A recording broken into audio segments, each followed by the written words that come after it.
Stunned, a genius beat the casinos in Las Vegas and sued them. In 1995, a 39-year-old genius stood inside a courtroom. Three of his closest friends were on the brink of ruin. Across from them stood a casino tycoon and his team of lawyers, ready for battle. For decades, casinos had reigned supreme. No one thought they could ever be defeated.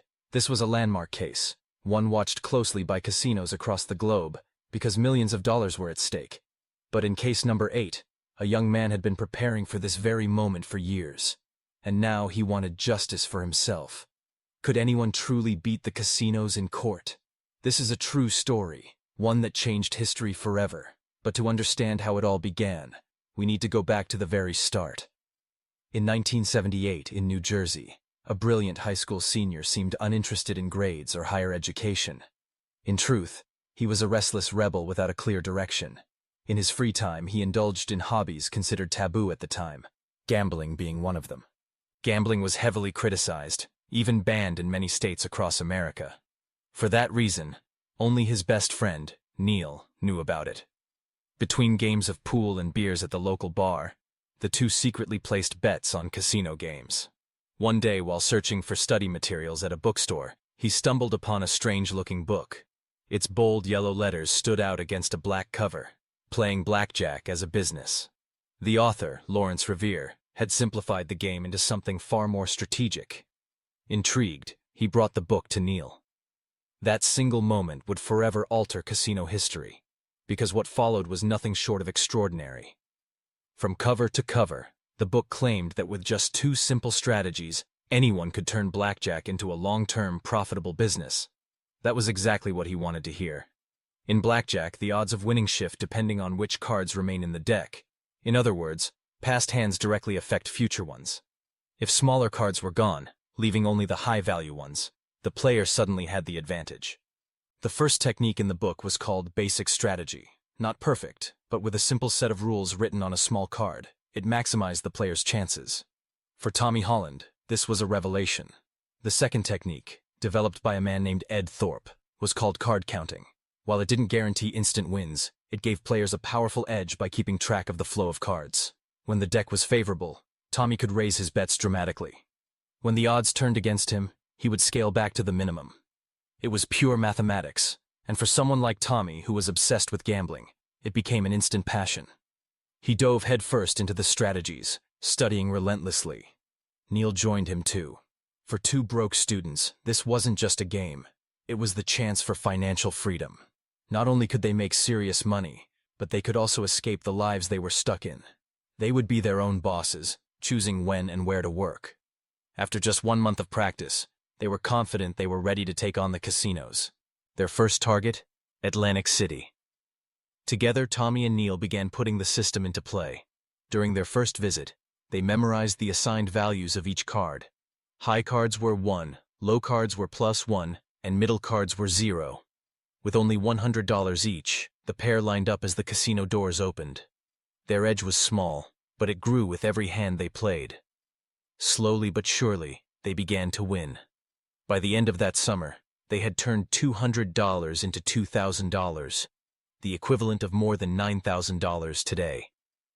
Over the next 3 months, they doubled their bankroll again.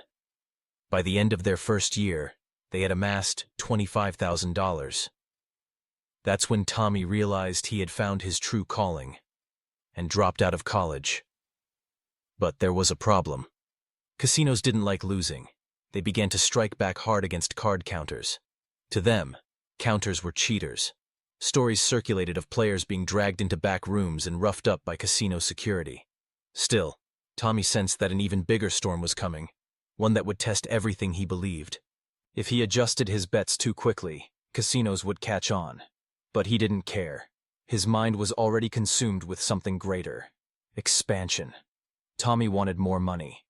And to him, there was only one way to get it: recruit a team of players who could systemize the strategy, beating casinos out of millions each year. He was thinking far ahead of his time. With 20 trained players working in different casinos simultaneously, the math would always be on their side. By playing as many hands as possible and pooling from a single bankroll, they could reduce risk while maximizing profit. But where could he find people smart, trustworthy, and disciplined enough to pull this off. Growing up in the 1980s, Tommy knew exactly where to look: his hometown. And so he turned to one of his closest and most reliable friends, Chris. Without people he could trust, Tommy's plan would never succeed.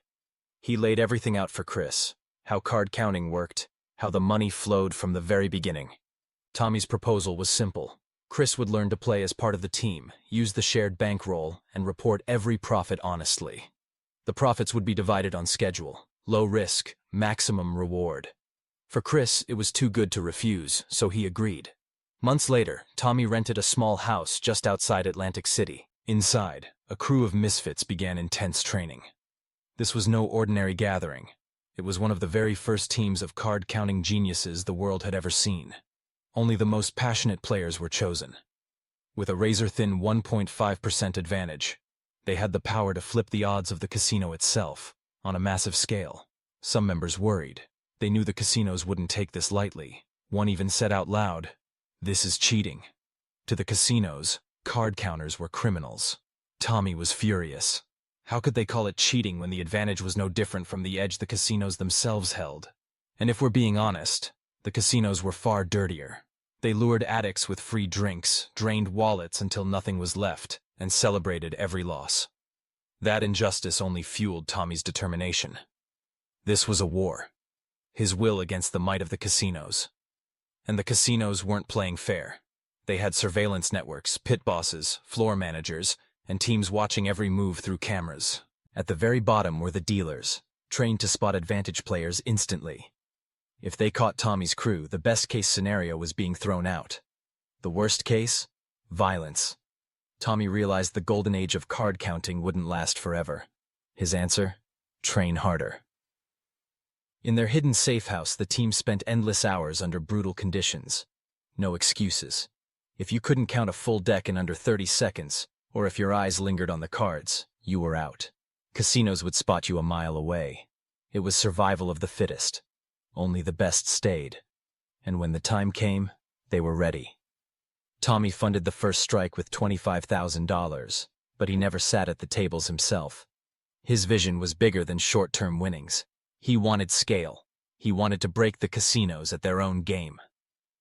That Thanksgiving, the team entered the casinos for their first true test. Leading them was Zigzag. Cool, focused, strategic. His play was flawless, every count precise, every bet by the book. But there was a problem. He was losing. A streak of bad luck rattled him. His hands trembled. Then came the moment of truth. Strategy demanded he raise his bet. Heart pounding, he doubled down. And in an instant, the tide turned. Losses flipped to profits. By the end of that first night, the team had cleared $16,000, worth more than $61,000 today. Back home, Tommy ran the numbers. At this pace, they could make over $100,000 a week before the month was out. The plan crystallized. 8-hour shifts at the tables, with breaks to stay sharp. End of day. Review, refine, celebrate. Then 10 hours of sleep to reset for the next round. For months, it worked like clockwork. The money flowed in. The team thrived. But they weren't invisible. Casinos began bleeding $400,000 a month, and the suits upstairs noticed. Unlike Tommy, they didn't play by the rules. One night in 1982, security recognized him. In front of everyone, confrontation erupted. Tommy was dragged out. Banned for life. Fury burned inside him. He had played by their rules, and they punished him for it. Now he faced a crossroads. Walk away at the peak, or fight harder than ever. For Tommy, the answer was clear. The injustice was too great. His rebellious spirit refused to quit. And then, a year later, the courts weighed in. The UJC ruled that as long as a player acted reasonably, casinos had no right to ban them simply for using skill. Tommy had been right all along. However, the casinos didn't agree with this ruling. They declared that if they caught players counting cards, they would ban them instantly. For Tommy, that was a public challenge. He returned to the casino once again. But this time, Tommy had a different strategy. Yet, just as before, he was thrown out. That's when Tommy realized something crucial. Every time he got kicked out, with documentation to prove it, He had grounds to demand justice. If they refused to let him play, Tommy would take them to court. In his mind, there was only one possible outcome. No judge could ever declare that card counting was illegal. And as expected, the casino kicked him out again. Immediately, Tommy struck back, filing a lawsuit in the Superior Court of New Jersey, accusing the casino of false imprisonment. But once again, the case didn't go to trial. Instead, the court suggested a settlement of $10,000, a significant sum. That's when Tommy and his team discovered a brand new money-making strategy: filing lawsuits. That year alone, they filed around 10 different civil suits against various casinos. None of the cases ever made it to trial because the casinos always agreed to settle, often paying up to $15,000 each. For the casinos, it was pocket change. For Tommy, it was easy money. But Tommy was never satisfied. Always chasing bigger payouts and bigger opportunities, he reorganized the team and set his sights west, toward Las Vegas, more than 2,500 miles away. His crew landed in Vegas with one goal: to strike hard and fast. With a bankroll of $200,000, they could play big while minimizing risk. By spreading the play across multiple skilled counters, they reduced the swings of fortune. After just 1 month, they were up more than $100,000. 2 months later, they had doubled their bankroll, hitting $200,000 in profit. But Vegas was far tougher than Atlantic City, and soon the firestorm was catching up with them. At this pace, it was only a matter of time before the surveillance teams caught on. Tommy was the first to be identified, and the outcome was brutal. He was dragged into a back room, beaten, and tossed down a stairwell behind the casino. In Las Vegas, casinos had begun collecting photos of anyone they deemed a threat, filing them into a secret blacklist catalog managed by Griffin Investigations. Once your picture was in that book, there was no escape. This was deadly serious. Casinos across Vegas paid Griffin for access to that blacklist, which meant once Tommy's face appeared there, he was banned from every major casino in the city. The only option left was disguises and keeping a very, very low profile. But with increasing surveillance and the constant threat of violence, Las Vegas became too dangerous.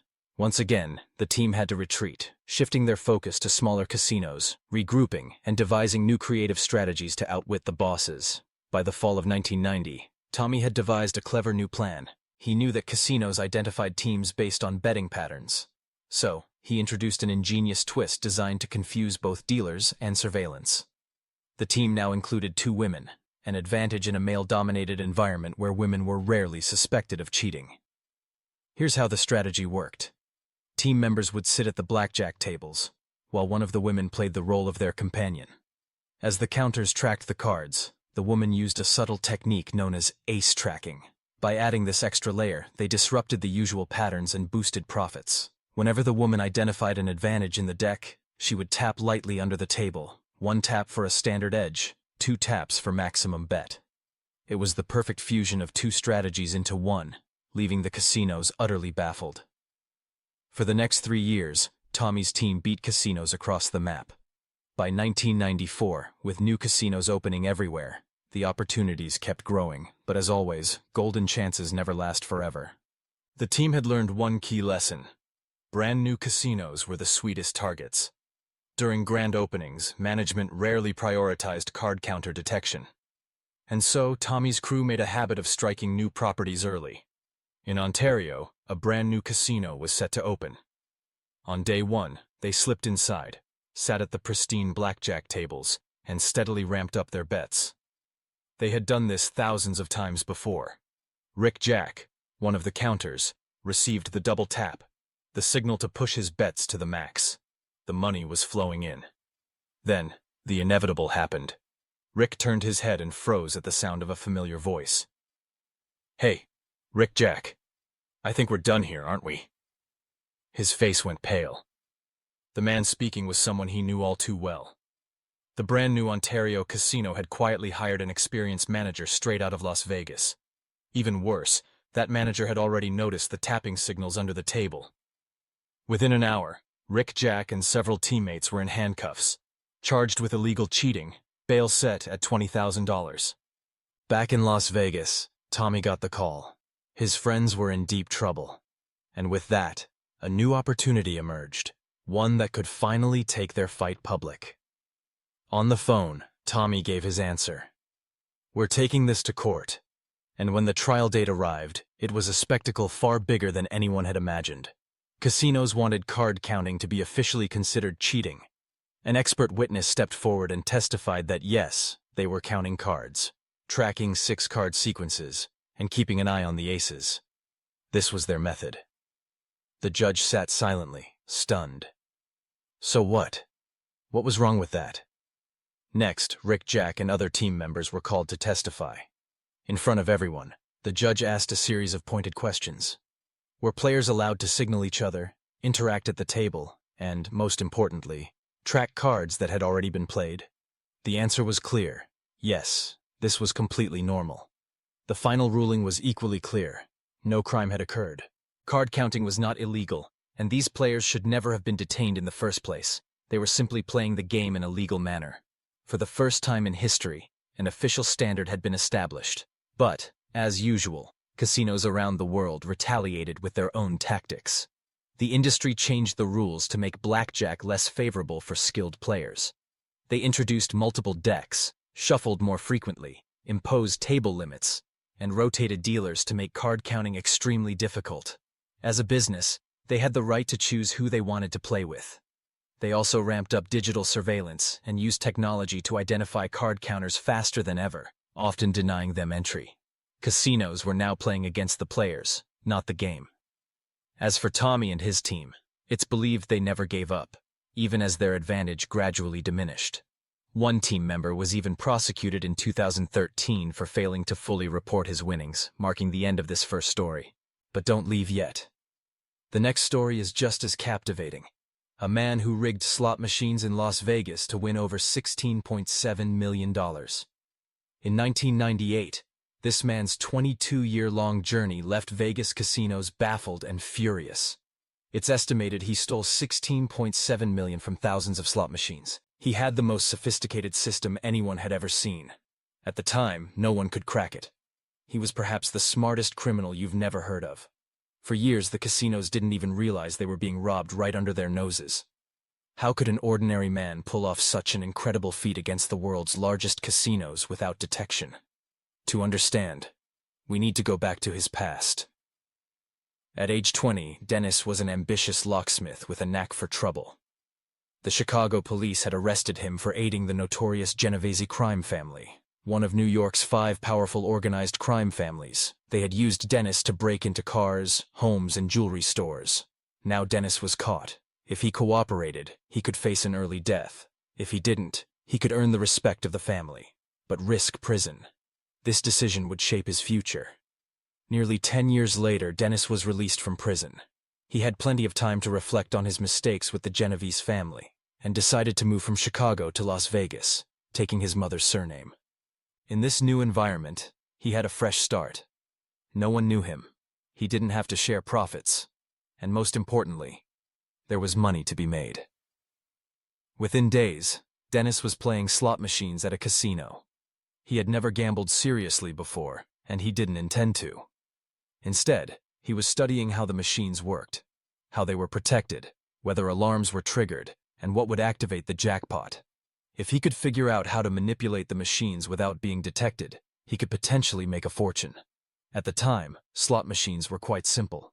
Inserting a coin and pulling the lever would spin mechanical reels.